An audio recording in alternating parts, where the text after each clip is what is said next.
V'zot yavo Aaron el HaKodesh.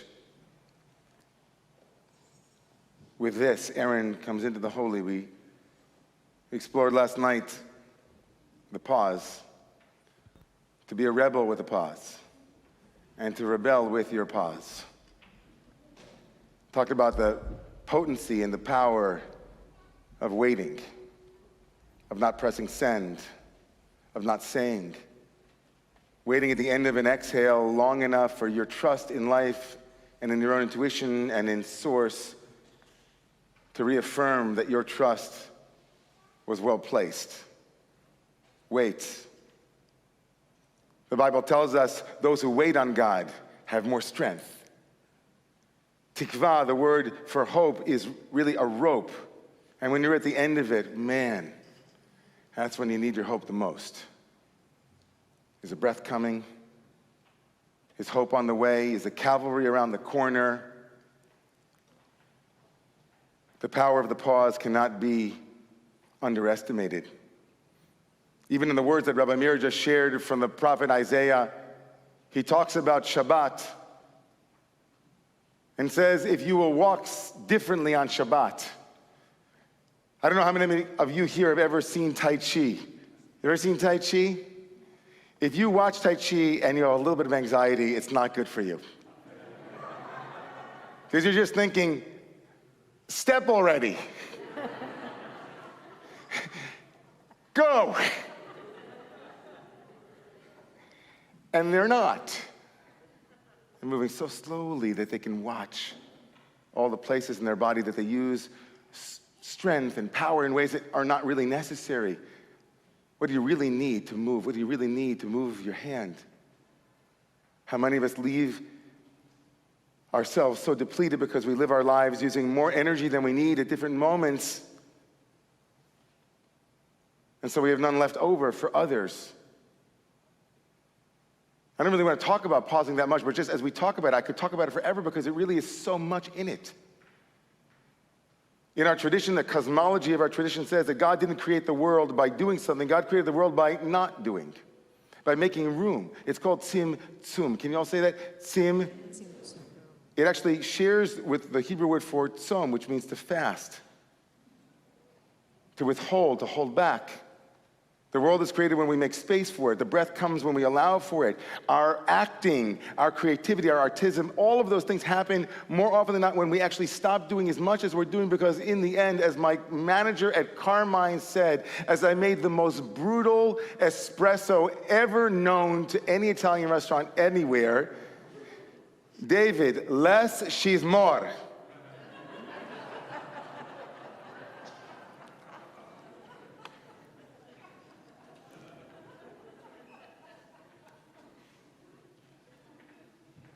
There is a pause, though, that we don't want in our lives. There is a kind of pause in our lives that is exactly the opposite in many ways of this moment. It's a pause that, and specifically on Yom Kippur, we often think about. It's a pause that is not a waiting and holding back because of an intuition that we have natural resources that will be made available, or because we trust in God, life, source, that we are being breathed. But it's a kind of holding back where everything in us wants to reach out, where everything in us wants to say, you were right. Anybody know that pause?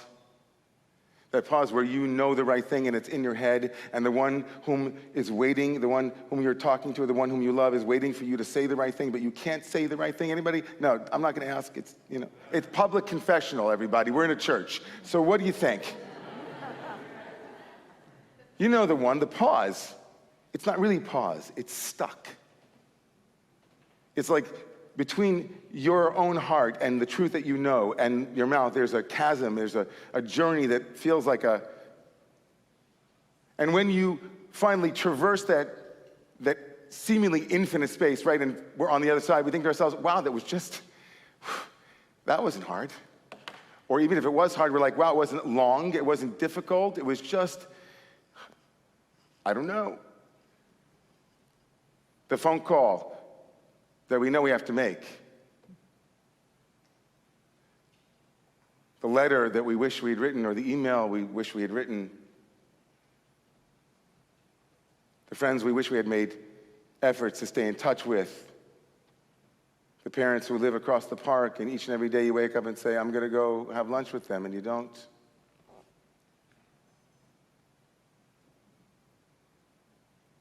That's a kind of pause or hesitancy that Yom Kippur wants to lift up and honor, because you're not alone. We're not alone. There are so many things that, in so many ways, just to be human is in some way to miss moments. There was a cue and you missed it. I was talking with a friend, I had a couple years before I became a rabbi living here on the Upper West Side. I remember one night that I was on the train going downtown, and there was somebody that looked really interesting to me. I won't say much more than that. But I wanted to talk to her, but she seemed like she was a million miles away over on the other side of the subway car. And I think I was just after some yoga class or something that I might have been doing in my 20s. And something in me all my intuition was saying, I got to go say hello to this person. And the doors opened, and she walked out. And I thought, oh, man. So what do you do in those days, right? When something like that happens? You take out an ad in the Village Voice. Yeah, I did. It's true. Oh, that was you? That was me. It all comes back, full circle. Me, nice Jewish guy with leather coat. Doors open and close, and that's the way of it. And trusting our capacity both to acknowledge that we can't always know. We can't always be without any hesitancy, without just, hey. It's part of one of the things that are lamentable, one of the things that we name and we lift up on Yom Kippur. There's a remarkable quote from the writer Jonathan Safran Foer in his book, Hineni, Here I Am, that I read it once in the New York Times Review, and it stayed with me in the most amazing way. He writes about loss and lament, and he writes that there are so many things that we don't really notice the end of. He says,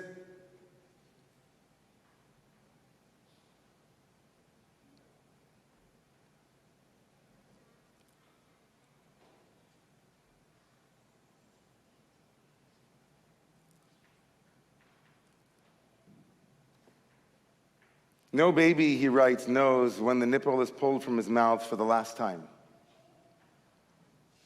No child knows when he last calls his mother mama that will be the last time. No small boy knows when the book is closed on the last bedtime story that will ever be read to him. No boy knows when the water drains from the last bath he will ever take with his little brother. The sense that endings come without any announcement, without any preparation sometimes, without any forewarning, without anything going off, and here it is. And we look back 10, 15 years later and we say, that was the last time.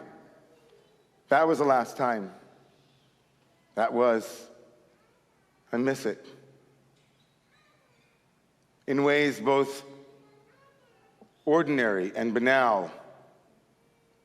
The philosopher Lane Thomas wrote this: I hope that in the future they invent a small golden light that follows you everywhere, and when something is about to end, it shines brightly so you know it's about to end.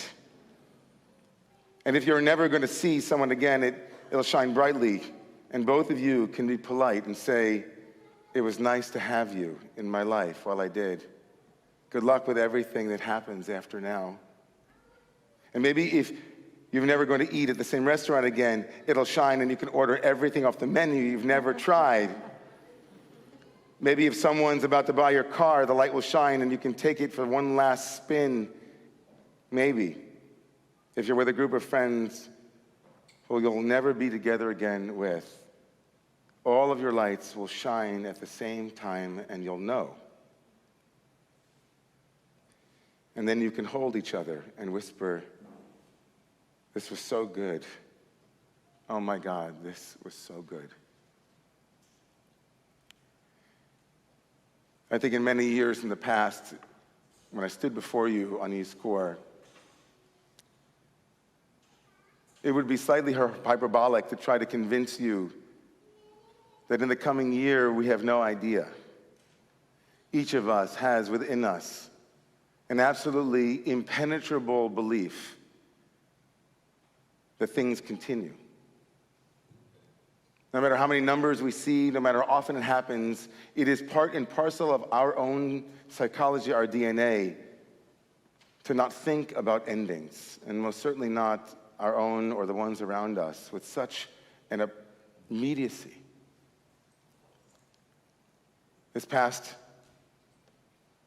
Friday night, late at night, at 11 o'clock in the evening, the former head of our Hebrew school, Rabbi Shoshana Lees, was awakened to a text by her mother telling her that her 81-year-old, perfectly healthy, vibrant, dynamic, active, brilliant, beautiful father had been tragically killed in a car accident.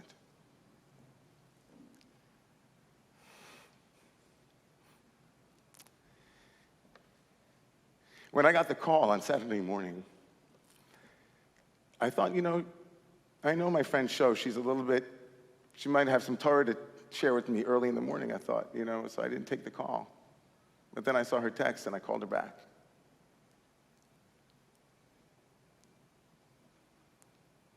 And she kept saying, I was just with him. We were just together. It was just like that.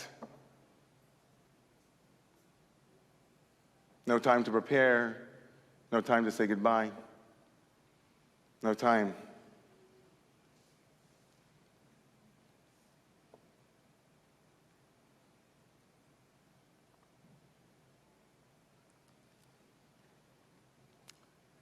Some of us are really lucky because we've done this work. We're preparing. Some of us, in the years that have gone by, have written living wills and have prepared for moments like that. Some of us have used that realization, that the kind of pause hesitancy that stops us from saying what we need to say, from finishing what we need to finish, from loving whom we need to love, forgiving whom we need to forgive. We have used that urgency and that immediacy to live our lives with fewer untied ends.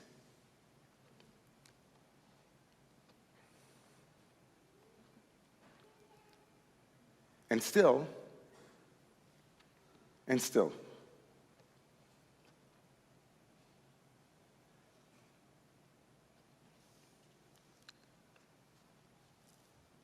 I have a poem here from a member of our community who lost her son tragically at the age of 23. One of Ben's candles lasted 3 days. We all become candles on Yizkor. In the end, we flicker inside somebody's jar, a flame, a soul, eternal spirit. How could our mothers, fathers, brothers, children all flicker together?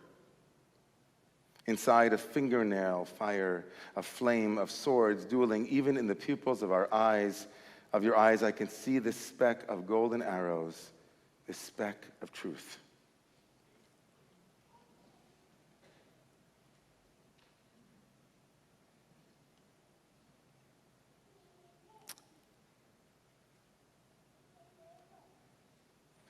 There is a powerful, powerful message in the verse, Bezot Yavo Aron El HaKodesh. With this, Aaron came into the Holy of Holies. Yom Kippur is a day that comes in the aftermath of Aaron's tragedy. His two sons have died in the very Holy of Holies that he is now about to enter. Bezot Yavo Aron El HaKodesh is an invitation into what is it that we take with us into a life that is contingent, that is fraught, that is never telling us that the light above our head will remind us that the person before us each and every moment might never be before us ever again. Bezot Yavo Aron El HaKodesh, he walks back into the Holy of Holies. Maybe in one Midrashic tradition, he walks back defiantly, angrily saying, God, I will not come back into a place where there has been this much death. These many people have died from COVID. These many people have been lost. I will not live in a world with such contingency. That's one read. But maybe Aaron walks back into the Holy of Holies with another bezot with this. Maybe Aaron walks back into the Holy of Holies. We walk back into our worlds not with the pause of hesitancy, but with the power and the determination to recognize moments, to not let them slip by, to not live with regrets, not live with unwritten emails and unwritten letters and unwritten and unspoken phone calls and texts. Maybe Aaron walks back and says, I won't let one more thing in my life go without me telling it that I love you. Thank you. You're special. This matters. I have a dear friend who called me this week to let me know that there was a milestone in his life. His little boy was no longer a little boy, and it wasn't because he had had a bar mitzvah, he'd had a bar mitzvah. It wasn't because he, began shaving. Who knows? His little boy was a little boy now because he was on his way to a baseball game for the first time by himself. And my friend was waiting by the phone like the character of the mother of Sisera, waiting by the phone, wondering, because I have no control, I can't pick him up. He's coming back on his own. And my friend said something so beautiful. He said that he told his son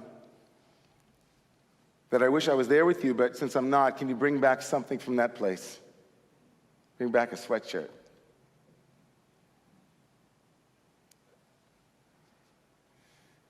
And so I told my friend that I think about all the time in my inner reverie about my fervent wish, my hope that one day my children will be in a world where I am not. That in the order of things, God should bless me and all of us, that there will come a time when my kids won't have me around. As painful as that is to think about, I'm sure I'm not alone. I wonder where they'll be in 20, 30, 40 years from now. I wonder who they'll be talking to and what they'll be saying, how their stories will play out in ways that please God, at 120, I'll be 120, and on one of those days that I was thinking about that, I happened to a bookstore in upstate New York, in Poughkeepsie. And as we were looking around the toy store, there were all kinds of stuff to get for the boys. I came across this little book, and it's called Letters to My Son. Write now, read later, treasure forever. Cute little book. Has all these little envelopes that you put on the name of your kid, and a little prompt on the back in case you need some kind of writing prompt. I'm proud of you because the best adventure we ever had was, I love being your parent because. I picked it up, and it sat on my desk for a long time. And just last week, I sat down to start writing letters. And the most powerful moment was when I wrote the date when I want them to open it. I dated it for one of them for his 13th birthday. Another one I dated on his 30th birthday. And ones I dated for when, God willing, they'll be 50. And I kept thinking to myself, all things end. We have no way of knowing. Lane Thomas was right. We don't have a little light above our heads. And we gather together and say, Bezot ani boteach. With this I can enter the Holy of Holies with these letters, with things that we pass on, with the ways that we communicate, the ways that we traverse and jump over these chasms that catch us, to release ourselves, to say what needs to be said before it's too late. As we move our way towards Yizkor, I'd like to invite all of those who will be staying in the room with us to imagine that the loved one that you're remembering this afternoon wrote you a letter and told you to open it today at 12:15. The letter would begin, Dear Alyssa, Dear Richard, Dear Stephanie, Dear Sandra, Dear Sharon. And the letter would tell you something you needed to hear. Something that you needed to hear right now. A letter from the past that acknowledged that there'll be a time when I won't be able to speak to you. There'll be a time when you can't pull it back. But I pause it forward for you.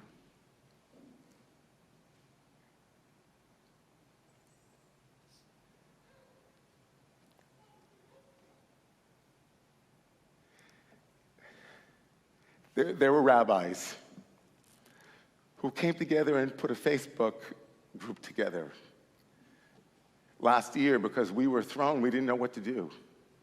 We'd never rabbied in a pandemic before. And one rabbi wrote something that I keep in my heart.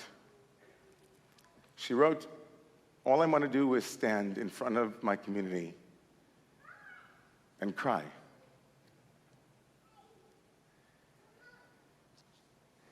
I feel that's usually all that I do.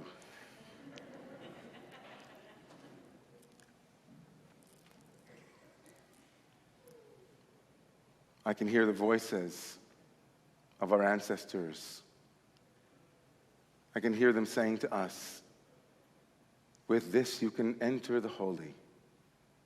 Promise that you won't wait to say what you need to say. If you wait, it might be too late. We're sending a letter forward. We hope it holds you in good stead. We invite all of you who are staying to stay, and those who are leaving for Yizkor